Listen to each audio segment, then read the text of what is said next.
Hey, good morning, everybody. It's Monday, June 25th, and you're joining me here on Morning Light. And we are real excited in our household because we have a new grandson. Rush River was brought into this world yesterday at 3:56 a.m. We're so excited he is with us. So it has been a long, fun weekend, a tiring one, but we're excited that he has been gifted to us and that we have a great new blessing and a new little man in our life. So excited to share all that with you. He's about 10 days early, and Bailey is doing great, and Chris and Montgomery are so excited as well. So we all are. So thanks for all the good wishes and well wishes and congratulations that you guys sent to all of us. So a little tired this morning. It's been a long weekend, so we're excited though, and I know God will give us strength. So we're going onward and upward for the last week of June. So hey, today I just want to talk to you about being lonely.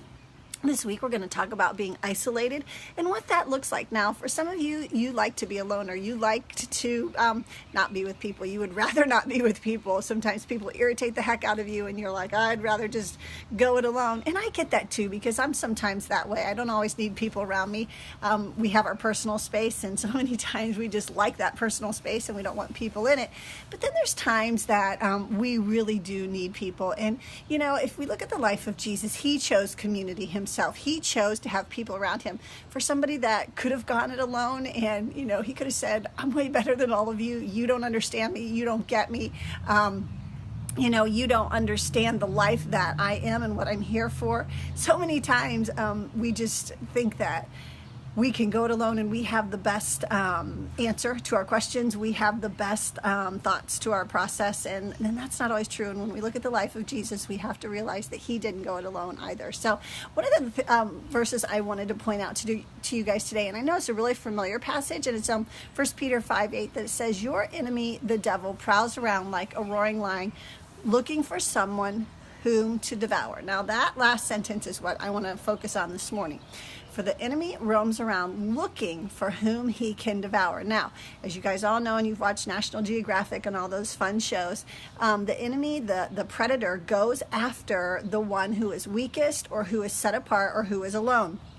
So we have to remember that when we're isolated, when we're left to ourselves, when we are, let's say, going alone by ourselves, that is where the enemy will always attack us. He knows there is strength in numbers, and he knows if he can get you isolated and lonely, that he will attack you most definitely. So remember that in 1 Peter 5:8, your enemy, the devil, prowls around like a roaring lion, looking for whom he can devour. That's always the weaker one. That's always the lonely one. That's the one who's hurt the most. So remember that, okay? I want you to remember that is something that we have to keep a constant thought of, is that when we do choose to isolate ourselves, he is usually there to pounce upon us.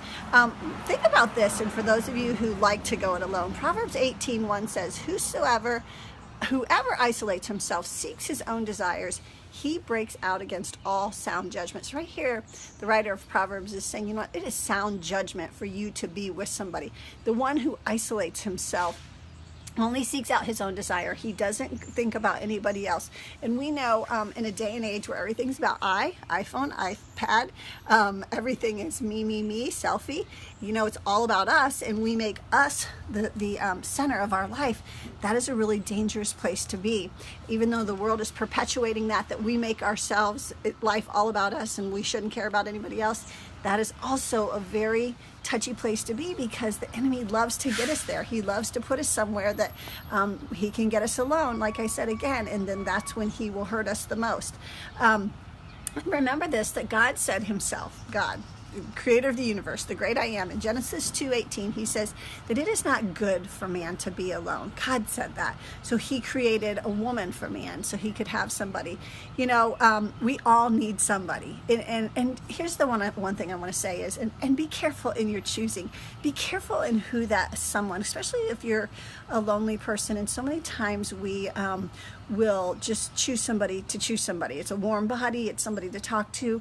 be mindful and be very careful on who you choose as your friends, because you want them to, remember, affect you, not infect you. Always remember that. Are they affecting you or are they infecting you? So remember that as you seek, if you're lonely, for someone to befriend, if you're looking for a companion, if you're looking for a spouse, remember the person that you're looking for needs to be whom God gives you, who God brings into your life. The enemy will orchestrate many, many people to come into your life to throw you off course, to drag you down the wrong path. So he, remembers, the deceiver of light, and he will make someone look very, very appealing to you, even when you know in your spirit God's like, please don't intertwine with that person. So be mindful of who you choose as your friend, especially in those lonely times. So one other thing I want to talk about is that, you know what, Jesus chose to be in community. And when we look at his life, James, Peter, and John were his three closest, and he chose 12 people to walk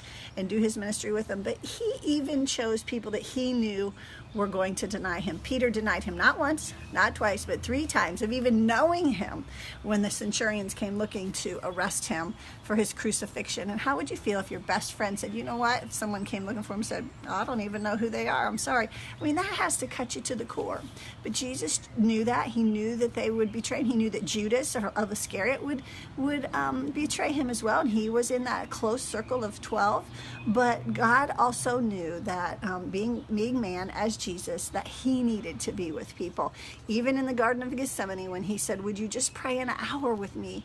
Them sleeping, even though they didn't pray that hour with him when he was in his greatest day of distress, he still had people with him. So I want to encourage somebody today who might be lonely, who might be feeling like, I don't have anybody, and the weight of the world is on me. Would you just ask God to bring somebody, a good person into your life? There's a great verse in Psalm 68:6 that says, God sets the lonely in families. Maybe your immediate family isn't the people that you need, or the person that, the people that are supposed to be the family that they need. But God will bring around, I believe, supernatural type families. They will put people in your life that maybe if your parents weren't there for you, they'll bring in almost like surrogate parents. Maybe a sister or brother's not there for you. He'll give you a sibling that maybe isn't by blood per se, but will be in that family of God with you, and that they do become your brother and sister in Christ. So don't be discouraged today if your true family, your bloodline family, isn't all that you need them to be. God will give you other people that can make up for that loss. So I want to encourage somebody today who's feeling pretty blue, who's feeling lonely, who feels like, you know, I kind of just do my own thing. Be careful, because that enemy does roam around looking to whom he can devour. And I bet you can vouch for probably some of this as you go throughout your day and your lonely times, that when are you most vulnerable? He will prowl you, and he will seek you out, and he will drag you away. And remember, John 10:10 comes only to kill, steal, and destroy. So he's looking to get you isolated. Being isolated is one of the worst places to be. Are we supposed to have alone time? Yes. Are we supposed to get quiet before the Lord and have quiet time with him? Yes. But even God says, you know, that even though he's enough, so hear me as I say this, don't twist this. He is not enough in the sense that it's just him and I. He wants me and you to get into community, because somebody will say, you know what, I don't like people. I've got God, that's plenty. And that is true. God is plenty for all of us. But God is also saying to you that, you know, I'm kind of like that blank check that whatever you need, I can be that for you. Not a check to where he's a genie in a bottle. I don't want you to hear me say that. But God says, you know what, I can bring people alongside of you that you need. And just ask me, and I can be that person for you through other people. Remember the hands and feet of Jesus? I teach that almost every single day. That he wants to bring people alongside you to show you his love for you. I mean, sometimes it's just a hug, a touch, an ear. You know, we don't have to have all the answers. People that say they have all the answers are typically the ones who don't. Sometimes you just need somebody to sit with you and be there with you. They don't have to say anything. And then there's the person, the true friend that iron sharpens iron. We read about that in Proverbs, that loves you too much to leave you that way. And sometimes we don't always want to hear that, but that's the truest friend of all, that won't just sit by and allow you to watch your life unravel, not be the person that God has intended for you to be. There's so many benefits to having people in your life. I know we all go through those lonely times. We all go through those struggles. We all go through those times that the enemy just lies, and we listen to those lies and believe what he has said, that people don't like you, people don't want to be with you, or maybe you said something and you've hurt a relationship, and you're like, it's just better for me to go it alone. I get that too. Sometimes I've bought into those lies, but if you would not buy into the lie that the enemy wants you to be by yourself, that is one of the greatest things that you can overcome. We are to be in community. If we're to live the life that Jesus models for us, we are to know that he chose people too. So I just want to encourage somebody today who's feeling lonely and blue, and if you have yourself isolated, remember, you weren't created to be isolated. You are insulated, which means the Holy Spirit has you covered. He has you insulated and protected from what you need. I know people can be really mean. Their words can hurt, and sometimes it's just best to go inside your four walls and say, it's just best if I stay inside. And I get that too. But that's not where God has created us to be, because the Great Commission is to go out and love one another and to take care of each other. So would you be that today? If you're feeling lonely, the best counterpart to that is just to go befriend somebody, go and encourage somebody today. Go and seek out somebody who you see is lonely. Maybe somebody's just downtrodden, their face is sad. Go to a store and find a clerk that maybe you can just tell that they just don't seem up, or that they might seem sad. I always love looking for the person that seems like they have it the worst, and just go and love up on them and tell them to have a great day, and tell them their hair looks nice or something. You just never know what someone's going to, and remember, you might be that only Jesus that somebody would ever see today, and that can make the world a difference. I've shared my story with you guys, and the woman that committed suicide before. You just never know what desperate state someone is in. So encourage somebody to go and to be mindful that there are a lot of lonely people out there, and sometimes the worst is to be lonely in a big crowd. And so don't assume when there's a big group of people that people are full and they're enjoying their life. Sometimes that's the worst.